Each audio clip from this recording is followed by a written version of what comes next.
Okay, we're live. Hi, this is William Ramsey. Welcome to William Ramsey Investigates. On today's show, I have a very special guest, a returning guest. We've done a number of shows together. His name is Mike Rothmiller, and he just published a book in September 2022 and he wrote it with Douglas Thompson, another of my guests.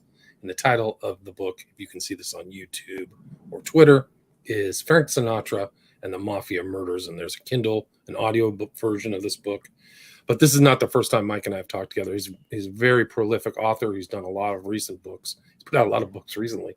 But the last one we talked about was the African slave trade and cannibalism. And I'll put links to these shows in the notes. So if you listen to this, you can just scroll down and find these earlier interviews I've done with him. But another one was really an internationally best-selling book. And the title of that interview book is Bombshell, The Night Bobby Kennedy Killed Marilyn Monroe. That was also with Doug Thompson. That was 2021. Then we also talked about Secrets, Lies, and Deception, Top Secret Presidential Telephone Transcripts, Top Secret Presidential Letters, Top Secret Documents, and Other Amazing Pieces of History. That's a 2-volume book. And Mr. Rothmiller has enjoyed a distinguished career in law enforcement, working across U.S. federal and state agencies with American and international intelligence services. He served for 10 years with the Los Angeles Police Department, including 5 years as a deep undercover detective with the Organized Crime Intelligence Division, or the OCID. He's a regular commentator on law enforcement and worldwide intelligence matters across America and throughout the world. He is a New York Times bestselling author of 23 nonfiction books, so very prolific author. Some of the other titles are LA Secret Police, Inside the LAPD Elites by Network, True Crime Chronicles, Volume 1 and 2, also Serial Killer Dr. H.H. Holmes Speaks. He tells a story from a prison cell. And then Cayman Snakes and Lightning, Defying Death in the Amazon 2021. But also as co-author, I did an interview with him about an interesting story, kind of like the Epstein of the UK back in the 60s and 70s, up until his death, Stephen Ward. And the title of the book that I interviewed Doug Thompson about is Stephen Ward's Scapegoat. A really fascinating story about the Profumo affair. But again, Mike Rothmiller is back, and we're going to talk about this book he just published. Very interesting. Title of that book is Frank Sinatra and the Mafia Murders. So Mike Rothmiller, welcome back to the show. Pleasure to be here. Awesome. So for people who may not have heard our earlier interviews, I did a brief bio. Can you kind of talk about your writing? You're putting out many books, and what led you to put this particular book together, Frank Sinatra and the Mafia Murders, together? Yeah, I started writing my first book back in 1993, which was a New York Times bestseller about the LAPD intelligence network, how we were spying, who we were spying on, and so forth. So through the years, my interest is in nonfiction and doing investigations, and so I've gone over probably 10,000 documents I've received from the federal government, CIA, from Freedom of Information Acts, and from mandatory declassification reviews. And some of those I turned into books, which you mentioned. And after we did Bombshell, Doug and I, on the death of Marilyn Monroe, we were discussing possibly the next book, and Frank Sinatra was a natural, because when I was working OCID, I had access to all the secret dossiers on Sinatra, Monroe, the Kennedys, you name it, all the mob guys. So I knew a lot of inside information about Sinatra. And Doug knew some information too from his reporting when he was a reporter.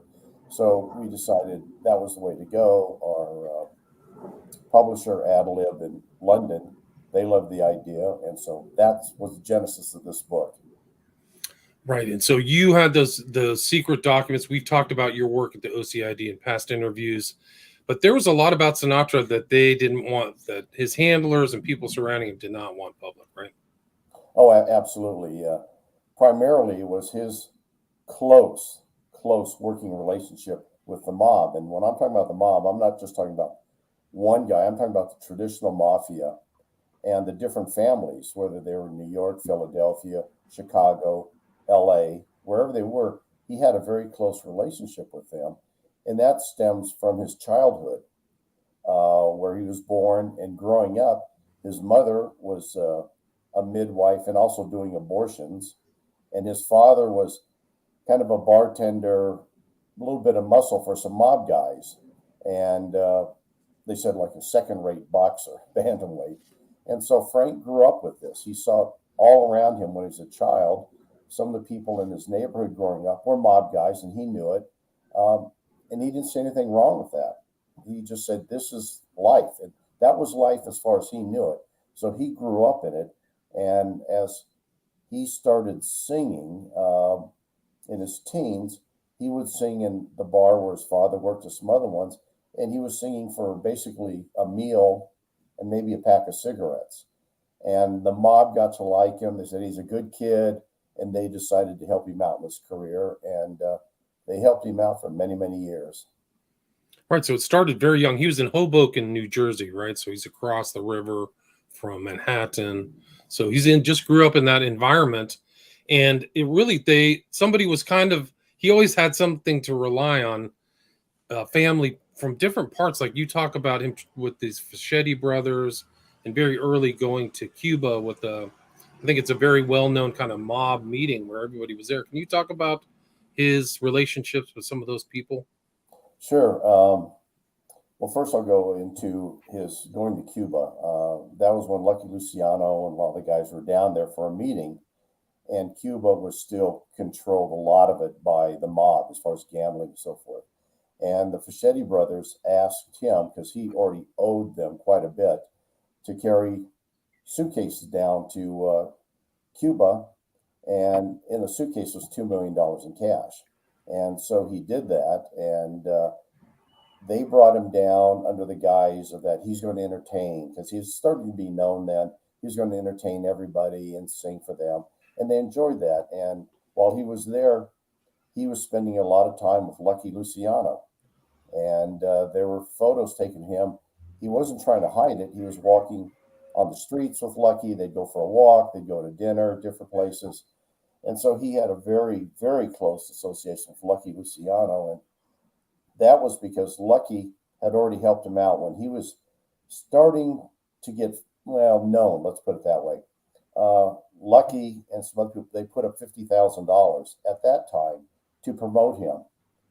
And basically the deal was, we're going to help you and you're going to help us. That's what it came down to.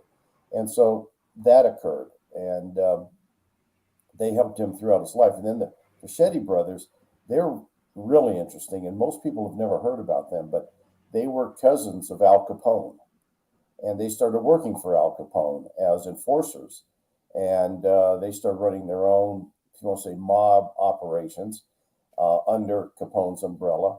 And Frank and the Fischetti brothers became very close, and not just for a short time, over their lifetimes. And they're the ones that gave Frank the $2 million on behalf of the Chicago outfit to take down to Cuba. And also when Frank would visit Illinois and Chicago in that area, he would spend the time with the Fischetti brothers. He would stay at their house as a house guest. They would do whatever they wanted to do together. They would drive him around, introduce him to all the other mob guys, the outfit guys in Chicago. And also when they started opening up some car dealerships, Frank did a free commercial for them. And he said it was free, but really what it was, they would give him cash and they would give him new cars as payment. And I don't know if Frank ever filed that on his income tax as far as an income, but probably not. But they maintained a very close working relationship for years and years. And he had a deep respect for them, as he did for William Moriarty, who was the underboss of the Genovese family, who helped him out early on too. And he had a deep respect for them. One, from his growing up, his childhood and adolescence, he knew they wielded power. He knew they could take care of problems in their own fashion, and you never have that problem again. So he wanted to stay close to them because they could help him out. But also, he had a great deal of respect for them and fear. He knew if he crossed them, he's going to end up like so many other people ended up. So it was a long-term relationship, but it was primarily with the Chicago mob because they pretty much controlled a lot of what was going on in Los Angeles. So between those two areas, he was very tight with the Chicago mob. And also when he'd go to New York or other places, the other mob families, the Gambinos, the bosses, the Godfathers, we get together, they'd go have dinner with him. They'd go, if he was entertaining, they would go to his concerts and so forth. Yeah, so it's a very close relationship. It was never really covered. There may have been kind of rumors or innuendo, but it was very tight, kept secret of how close he really was for most of his life, I think. But they were solving problems for him, but he had that. He would sing it there once Las Vegas became established, right? That he was an essential part of bringing in gamblers and people, right? Yes, and you'll remember the name Bugsy Siegel. Bugsy pretty much started the new Vegas, and he was the front man out there for the mob, and then he was assassinated in Los Angeles. Frank, when Bugsy was alive in Los Angeles, Frank really had a fear and a reverence for him. It was very, very strange. And when he and Phil Silvers, the actor, would get together, they'd have dinner somewhere. If Bugsy walked into the restaurant, they would stop what they were doing, whoever they're with, they would stand up and nod to him, say, "Good evening, Mr. Siegel. How are you tonight?" or "this morning," or whatever it was. And it was a really strange relationship because they would also start having conversations about Bugsy, not with Bugsy, but Phil Silvers and Frank, about how Bugsy would murder people and how he liked to murder people. Did he prefer to shoot them? Did he prefer to kill them with an axe or a baseball bat and so forth? And so it was very interesting, if you want to say, the respect that Frank was giving to Bugsy Siegel. And there's probably a lot out of fear, too. Right, and that seems to be the theme, and that's like the theme in all the Mafia movies too, right? It's respect. That's a real kind of currency in his life and how he survived. Like he was hanging out with really brutal people, and another person is Johnny Rosselli, who's a real contacts guy. He knew him, Korshak. Can you talk about some of those LA characters who knew Sinatra and helped him out? Yeah, well, the various members of the Nick Licata family, that was the first family within Los Angeles, and then there are a couple other people came into play after that. But Sidney Korshak was an attorney, and he was probably the most powerful attorney within the entertainment industry across the country. And he represented Frank, and he represented some mob guys too. And if Sidney wanted something, or from the unions, the labor unions within the entertainment industry, he would just place a call, and he could shut down a movie set. He could shut down a television studio. He'd just call them, say, "Shut them down. Have you guys walk off." They'd walk off. So when Sidney spoke, the entertainment industry listened to him because, if you want to say, the respect they had or the fear they had for him. Frank had him as his attorney for quite some time, and he played the middleman between Frank and a lot of the mob for various reasons, obviously, because Frank was under surveillance a lot when he was in Southern California by LAPD intelligence, the unit I worked, OCID, and he was also periodically surveilled by the FBI. But he would go to various meetings, and sometimes Johnny Rosselli showed up, and Johnny was Handsome Johnny, as he's known, and he was kind of the fixer and the middleman between the Chicago mob, between the Godfather Chicago and the entertainment industry. And you may remember there was a scene in the Godfather movie where a guy's horse head was placed in his bed. Well, that was based on Johnny Rosselli going to the head of Columbia Pictures when Frank wanted to part of the movie, From Here to Eternity. They weren't going to give it to him. They didn't want him. And so all of that was taken off from real life. And Rosselli went and had a chat with Cohn, who headed Columbia, and said, "You either give him that part or basically you're dead." And that's how he got the part. And fortunately, there are no horses involved at that time. But there's also, sorry to interrupt, but there's also kind of a singer in The Godfather, at least the one or two, who kind of is based off Sinatra, right? Or Yeah, exactly. Exactly. I That's can't who remember his character off that. theoretically is supposed to be. So you had Roselli out in California, um, basically running interference for the mob and overseeing the mob's interests within the entertainment industry. But that also extended into Las Vegas. And that was also keeping an eye on Frank and some of the other people they were, if you want to say, managing in some senses. Uh, so Frank knew that, and Frank would secretly meet with him. But where the meetings really took place were in Palm Springs, because during the winter, during that time, and up until probably the early 80s, the East Coast mob guys, a lot of them, especially the Godfathers and underboss, they would spend the winter in Palm Springs and the Coachella Valley. And that was just to get away from the snow and so forth. But when they were there was a truce, and nobody would get hurt. Nobody would theoretically pull any crimes. And they would get together and play golf, have dinner, meet at different people's homes. And Frank had a house there. And Frank would go down, and he didn't realize it, but he was being surveilled a lot of the times. And he would have meetings with these guys at their homes. He would go to them. They didn't come to him.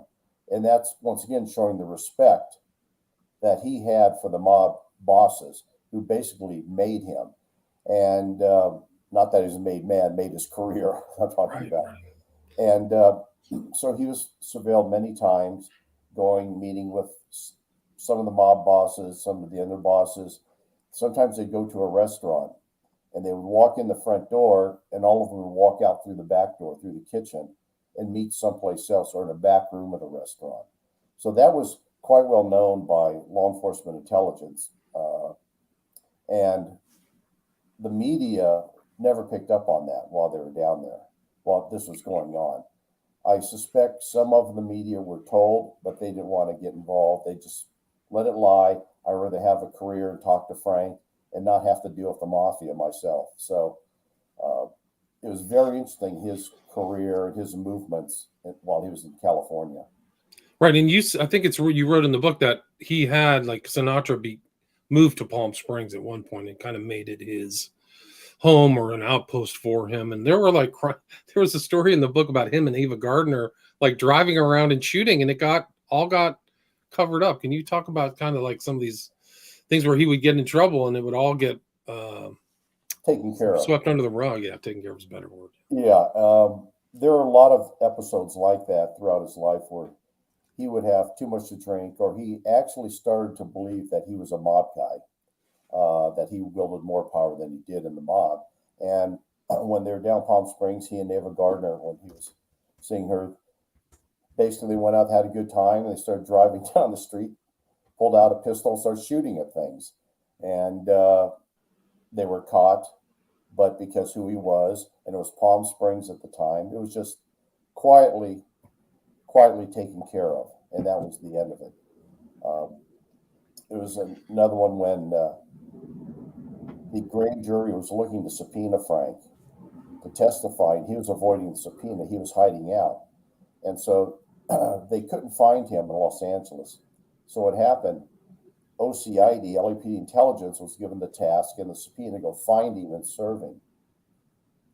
So they started looking around, and they found out that he was down at Palm Springs at his house, which he thought nobody knew.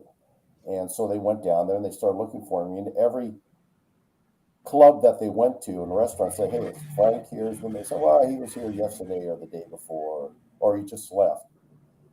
So they decided to go to his house. It was late at night, and it was kind of interesting. They saw a policewoman they knew from LAPD was down there vacationing. So they asked her, said, "Hey, you want to come with us? We're going to try to serve Frank Sinatra subpoena. Would love to have you do it because you're a woman. He won't be frightened of you or skittish." And so she, sure, sure. So they went to his house, and they went up. She went up to the door, and she's knocking and so forth. And there's no answer because now it's late at night. And so finally, they decide the guy from OCID, he never admitted it, but we know what happened. He was a locksmith too, so he had a lockpick kit. So they went in there, they picked the lock on the front door of Sinatra's house, and walked in. And so there's these two cops from OCID, this police woman. They're walking down the hallway and they hear some snoring in a room. They open it up, the door, and they walk in the bedroom and they look and they said, they see a guy sleeping. They said, that can't be him because he's an old guy. He's bald and his teeth are sitting on the nightstand next to him. So it can't be Frank. So we go to another room, bedroom, and there's a woman in there and they wake her up and said, hey, she was startled. So where's Frank? She goes, well, he's across the hall in the bedroom. And they go, that's him? And she goes, yeah. So they went over there and they woke him up. He panics, obviously surprised that these cops are in his house. They give him the subpoena and said, you've been subpoenaed. And he was probably, about that time, he was very upset, but he threatened them, which is something I think anybody would pretty much say. But they said he never had time to put on his hairpiece and put his teeth back in. Right, and now he got his teeth knocked out in a fight. Like he was always brawling or fighting and like kind of scrapping. Right? Didn't he get his teeth knocked out? I think that's why he had fake teeth. Yeah, some of them, but then through just back then dental hygiene, most people lost their teeth and ended up with dentures, and he was one of them. And so, he was growing up. He thought he was a tough guy, but he really wasn't. And so he was in a number of fights for various reasons, but it always seemed that he lost every fight, except for when the mob guys helped him out. Right. Back in his early days, he wasn't very. He wasn't physically imposing. I think he wrote in the book he's like 130 pounds or something, but he tried to, like his dad, punch over his weight. He was a small guy, and even some of the other women made a comment about his body biological aspects in the book, but we won't get into that now. But but he was a very active womanizer too, right? Like he just led a very, very curious early life in his early days. But some of those people that you mentioned too ended up dead. Like Willie Moretti ended up dead. There was, who else got shot? It was Rosselli ended up dead too in the 70s, right? And they found his body in a 55-gallon drum in Tampa Bay or somewhere in Florida floating. But that was all interesting because he was real tight with Sam Giancana. Sam Giancana probably played the biggest role in Frank's life. And at the time, he was the head of the Chicago mob and so forth. And Frank just really, if you want to say, obeyed him, what he asked for. And then he was also in business with him in the Cal Neva Lodge up at Lake Tahoe. Frank always said that he had no interest in it, meaning Giancana had no ownership in it. And he was never there. He never saw, but he was. There were surveillance photographs of Giancana there with Frank and some other mob guys. And Giancana basically put up most of the money for it. But it was a long, long relationship. And then Frank was the middleman between, go back to John Kennedy. Frank was the middleman between Sam Giancana, the mob, and John Kennedy when he was running for president. And so the mob. And that was a key. That was a key to his election was the votes that came in Chicago too in 1960, right? Yes, and then exactly. And just a side note of that, it's not in the book, but I interviewed in Palm Springs Tony Ocado in about 78, 79. He was spending the winter. I drove down there, identified myself who I was, and he said, "What do you want?" I said, "I just want to talk to you." And I asked him specifically about elections in Illinois and Chicago. I said, "Well, how did you guys control the elections?" He says, "Well, I didn't do anything personally, but I heard stories." He's like, I said, "What stories did you hear?" He says, "Well, there was some union control, and we'd ask the unions to do certain things." But he says, the important part of an election, swaying an election, he says, if you're going to do that, he says, is not getting the voters. He says, it's getting the people who count the votes. And he says, now I don't know. Again, he says, but I've heard that's what happened in Chicago and some other places when John Kennedy and like John Daly was running for the mayor, Illinois, in Chicago, and so forth. So it was rather interesting coming from the former Godfather talking about the rumors that he heard, but he knew nothing about it. The rumors. Yeah. Right. I mean, but that was key. And that was kind of why the mob got angry with the Kennedys, because they helped him out. Then Bobby. And that ties in, the Cal Neva and Sinatra ties into your earlier book, Bombshell, too, right? Exactly. They decided what happened. Frank went and had a meeting through his turnstile with Joe Kennedy, the father, and Kennedy wanted the meeting, so they got together. And what's the deal? He says, well, we need your friend's help. Would really be appreciated in Chicago and some other places, West Virginia and so forth, for the election. Can you help? And have your friends help? And Sinatra knew what he was talking about. And so he said, sure. So that's when he went and got in touch with Sam Giancana and said, this is what Father Kennedy's asking for. Can you help? And they said, sure, we'll help, because they thought at that stage, if he gets in, JFK will owe them big time. And that will cause them to basically lay off the investigations on the mob as far as bookmaking, gambling, prostitution, and so forth. Well, when they got in, it turned out to be just the opposite. RFK, Robert Kennedy, started going after them, and they were really mad about that. And but some of that calmed down a bit, is that JFK was having an affair with a woman named Judith Exner at the time. Judith was the girlfriend of Sam Giancana. That's right. And so when she wasn't with Sam, she would meet with JFK somewhere when he's president, and even before he's president. And so one day, JFK calls well, he doesn't know it's Sam's house. He's got a phone number where Judith is at. So he calls Judith, and he's talking to her. Well, what he didn't realize, the FBI had a wiretap going on that phone. That was Sam Giancana's house she was at. And so he's talking to Judith, blah, blah, blah. So J. Edgar Hoover gets the recording and calls on Robert Kennedy. This is what the intelligence says. And said, hey, I want you to listen to this audio recording of your brother and this woman. And he said, well, who's the one? He said, Judith Exner. And just so you know, she happens to be the girlfriend of Sam Giancana, the head of the Chicago mob. And she's at Sam's house when your brother's talking to her. And so it's basically, Hoover said, don't worry, it's our secret. It's safe with me. But at that stage, Hoover knew he was never going to be replaced at the FBI as long as the Kennedys were in. So it was a very interesting connection between them. And Sinatra played the middleman in all this with Judith and so forth, introducing her to Sam Giancana.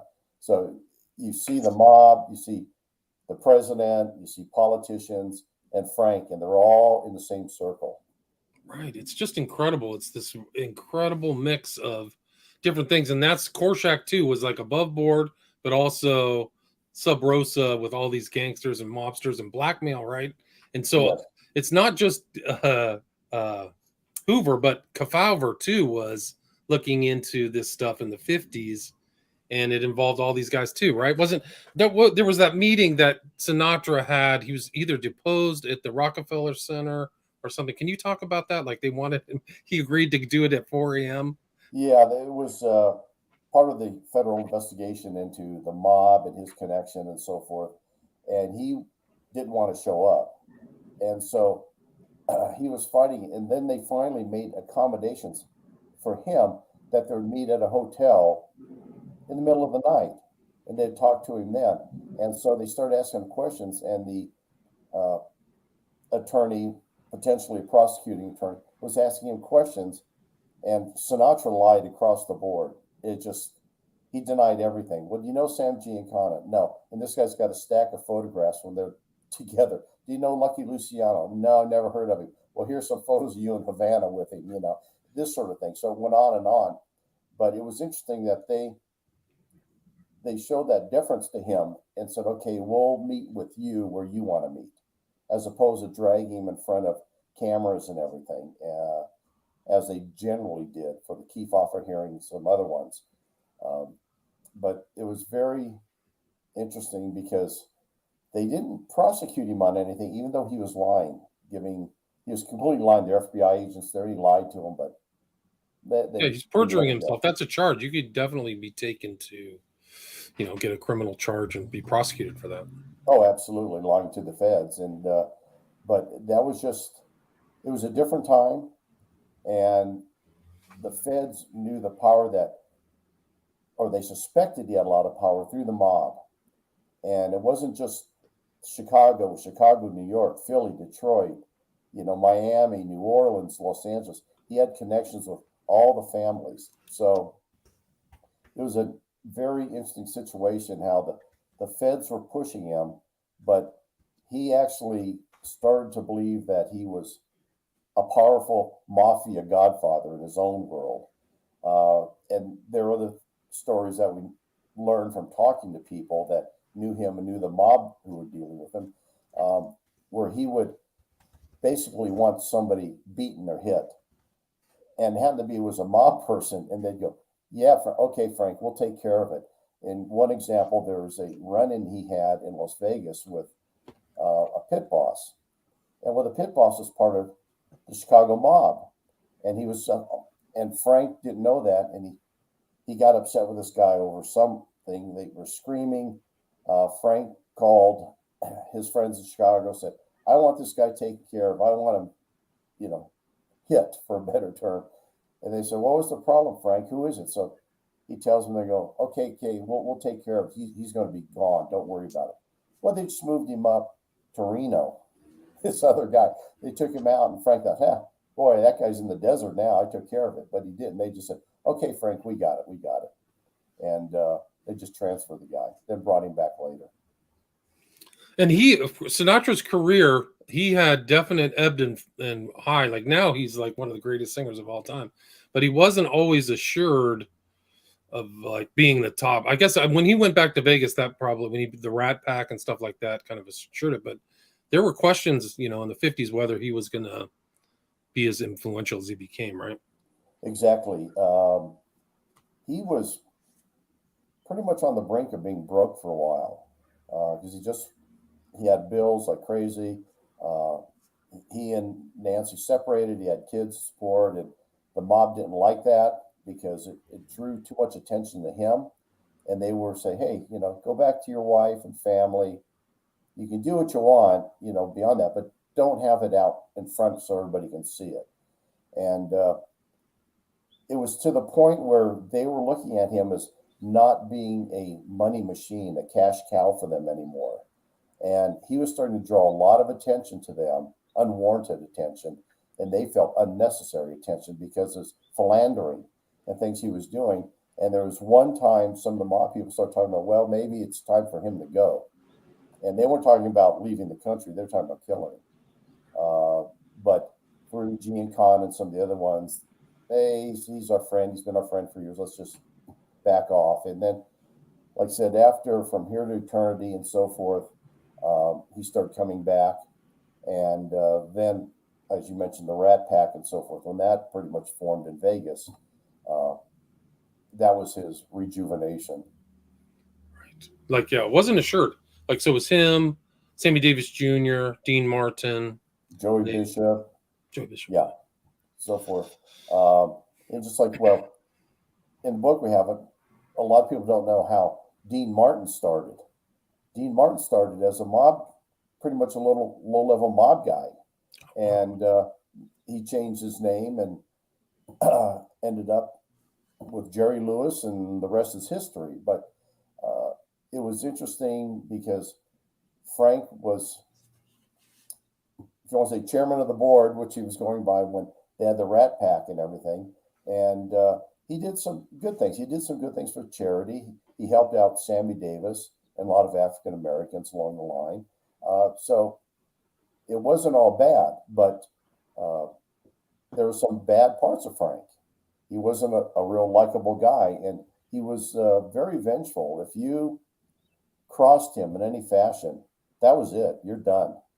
And that's exactly what happened with John Kennedy when he was president. He was supposed to come down and spend time with a few days with Frank at his house in Palm Springs. Frank had it all decked out, remodeled, a suite for new lines, phone lines put in for the Secret Service and everybody. And he was supposed to come in and stay with him. And at the last minute, he canceled. And it was up to Peter Lawford to tell Frank that the president was not coming to visit him. Instead, he was staying with Bing Cosby at his place in Palm Springs. And that just flew Frank off. He had a very short fuse and he just exploded. And from that time after, he wanted nothing to do with them. And if anything, if he could hurt them in any fashion, he would have done it. He hated JFK after that. The Kennedys were very skilled at creating their own enemies. They just had so many people who didn't like them. It was really unusual. I don't know if that's the case in other presidential history of like maybe Lincoln or something like that, but they just angered a lot of people. But there's a lot more in this book. Sorry, go ahead. No, I was going to say you're absolutely right. But we're at the 36-minute mark here, Mike. I mean, there's a lot more. There's a lot more to this story. And Sinatra, he lived till 82. And I mean, what else can people expect in the book? And there's an audiobook for this too, right? Correct. Right. Well, one couple things. One, there was a connection between Frank Sinatra and Harry Reid, the deceased senator now, with getting Frank's gaming license in Nevada. Some cash exchanged hands, and all of a sudden he received his license back. And then also, when Frank was going for to try to get his license reinstated, he went to the CIA and offered to be, for better term, an unpaid spy for the CIA. And part of that was he said that he could meet with royalty, like in the UK, he could meet with the Queen, the Princess, he could meet with royalty and heads of state and VIPs around the world, and they would never suspect that he's working for the CIA. And he wanted to do that. He made the offer several times, thinking that they would step in and get him his gaming license back. But they didn't do it. They think, thank you very much, but no, we won't use your services. And the primary reason, some sources told me, is that the CIA at that time, which most people know, they were already working with the mob. They were trying to kill Castro and so forth. And the last thing he wanted is to bring him in, because when he'd drink, he had a loose tongue. And they're afraid that, wait a minute, he may say something about what he's doing to one of the mob guys. The mob guys, it all of a sudden would be known and they would back off. So they just thanked him for his offer and he went away. But then he went to the FBI, tried to do the same thing. And they said, no, thank you, because a lot of their guys are dealing with the mob. So he tried in a number of ways to, if you want to say, work the system. And he went all the way up, but it didn't work. Right. He had a fascinating life. Now he's kind of like a global world figure, like Marilyn Monroe, really. Like really Yes. Got a name. And it was interesting that he came from kind of a small town in Sicily, very close to Lucky Luciano. So it like went back to the old country. It was he was in a very dangerous environment. I mean, he was really a lot of mob people, a lot of violence, just a lot of shooting and death. I mean, on Bugsy Siegel, all that stuff. Great book, really interesting read. Mike, where's the best place for people to get Frank Sinatra and the Mafia Murders? Probably the easiest is on Amazon. And then you don't have social media, but you do have contact a website, right? Or what was it? No, I don't. No, you don't. So if anybody wants to contact you, you can do it through your publisher, right? Isn't that it? That's right. Correct. So yeah, we can do that. Is there anything you'd like to add or anything I missed before we wrap it up, Mike? No, it's just that I think anybody reads it, they're going to learn a lot about Sinatra they never knew. They're going to learn about politics in the U.S. that they maybe suspected, but they didn't know. So it covers a lot of time, and it covers a very volatile time in American history. Yeah, it really does. I mean, there's a lot of information that isn't public that I read in this book. I was really surprised about. So fascinating read. Excellent job. Again, the title of the book is Frank Sinatra and the Mafia Murders, and the author is Mike Rothmiller. with Douglas Thompson. Just published September 2022, Kindle, audio, and paperback, so you can get it there. Mike Rothmiller, thank you so much. You're welcome. Thank you. All right, take care.